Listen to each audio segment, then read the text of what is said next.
How's it going, people? I hope y'all are enjoying the new season so far. Speaking of the new season, they did make some changes to the amount of XP you can earn in Save the World. So for today's video, I'm going to show you the best Save the World missions to do to level up your battle pass quickly. Before we take a look at it though, there were a few things I wanted to go over first. There's a new cat girl skin that you can get for free. Her name is Catalina, and here's what she looks like. Here's her Lego style. She also has a back bling, a pickaxe, and she also has a wrap.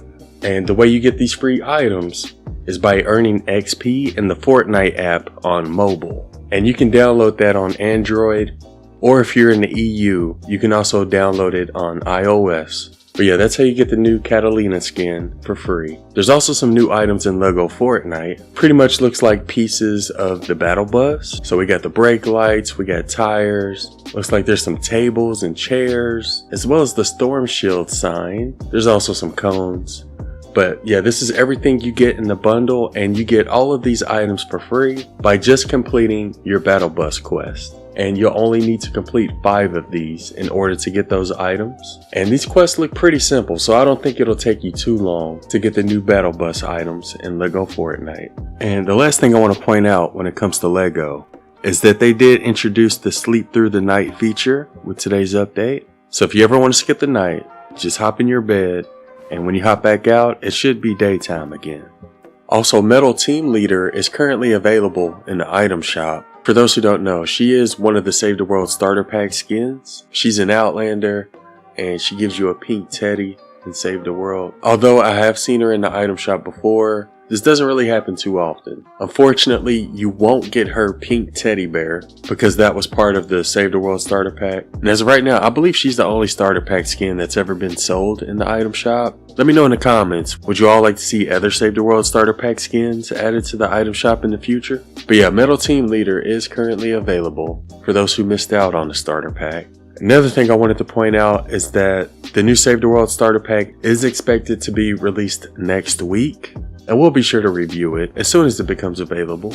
There was also a couple of folders that were added to Save the World with today's update. One's called Save the World Accessories, another one's called Save the World Characters, and there was another one called Save the World Environments. I'm not entirely sure what that means, but it does look like they're doing some more work behind the scenes. And the last thing I want to point out with this update is that Sploders now drop their propane tanks instead of the propane tank disappearing. And it will still explode if you melee it. It'll also explode if you shoot at it with certain weapons. And I assume that this is unintentional. For those who don't know, propane tanks used to always do that whenever you killed a Sploder. They would lay on the ground, whether it's a regular mission or endurance, it didn't matter. And as you can imagine, especially on modes like endurance, if you have enough propane tanks lying around, it could cause a lot of damage if one of them exploded. So eventually they changed propane tanks to where they would just disappear whenever you kill a Sploder. But it looks like after today's update, the propane tanks now lay on the ground again. So I do believe that this was unintentional, and I assume they're going to revert it back to the way it was eventually. But just wanted to point that out. You may want to be careful when it comes to Sploders because they now drop their propane tanks again. Anyways, like I said, I did want to take a look at the new XP values for the different missions in Save the World after today's update. Usually with every new BR season, they tweak the amount of XP you get from Save the World missions. And according to this tweet, they buffed the XP rates in Save the World by about 1.5 times.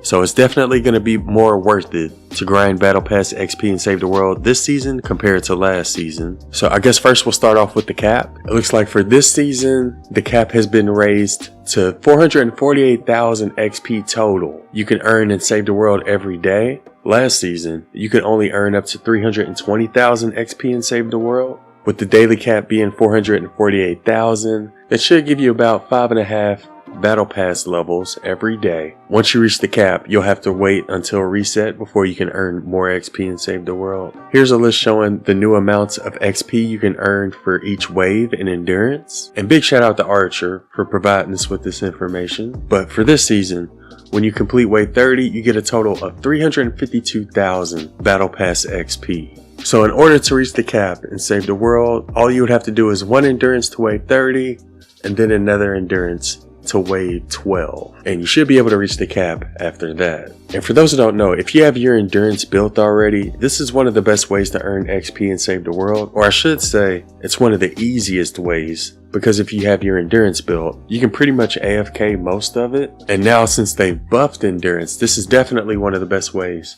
to earn Battle Pass XP and save the world. But I know not everybody has their endurance built, so I'm going to show you a few other missions you can do that'll help you level up your Battle Pass quickly. The best missions to do in Save the World to level up your Battle Pass quickly are dungeons. Obviously they aren't available at the moment, but they will be on September 4th when this current venture season ends. So I do want to show the XP values you get from those. For the crypts, you can earn 35,000 XP. For Inferno, you can get 20,000. For the Grotto, you can get 22,000. For the Labyrinth, you can get 29,000. And for the Lab, you can get 42,000 Battle Pass XP. And out of those, I would say the Inferno dungeon can be completed the quickest. The Crypts and the Lab dungeons can also be completed very quickly. So I would say those are the top 3 dungeons you can do that'll help you reach the Save the World cap quicker and level up your Battle Pass quicker.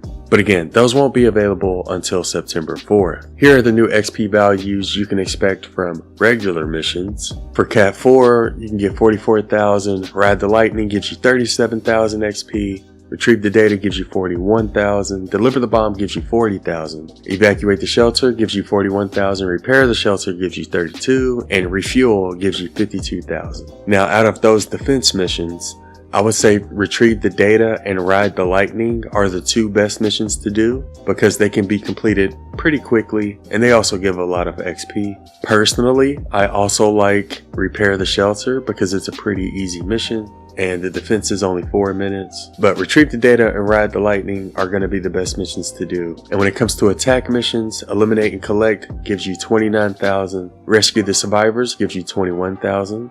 Destroy the Encampments, Bull Clear gives you 31,000. Build the Radar gives you 50,000 if you build every tower. Storm King gives you 15,000 and Resupply missions will give you 29,000 Battle Pass XP. Now, when it comes to attack missions, I would say Destroy the Encampments is a good one to do because those can be completed pretty quickly.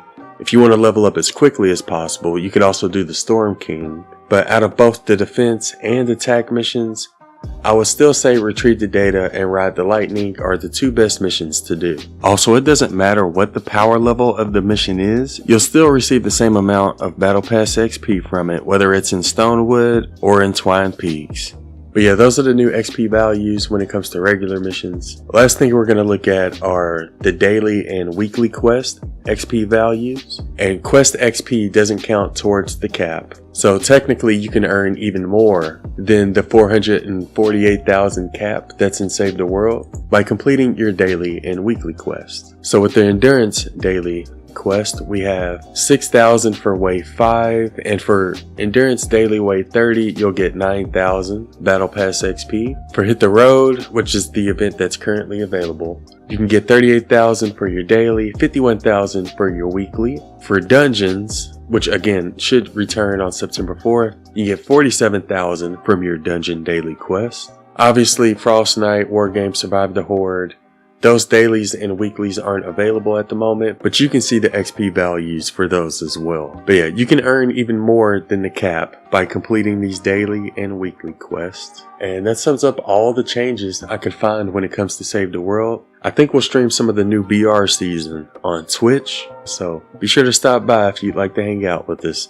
I'll leave a link to my Twitch in the description. Also, if you'd like to support the channel, be sure to use creator code A1 before you get the Battle Pass, because it's one of the best ways to support this channel. Also, even if you already got the Battle Pass, you can still support the channel by using the creator code. And huge shout out to everybody who does use it. But yeah, that sums up all the news I have for today. Let me know in the comments what you think about this new season, as well as the new Battle Pass. Anyways, I hope y'all have a wonderful day, and thanks for watching.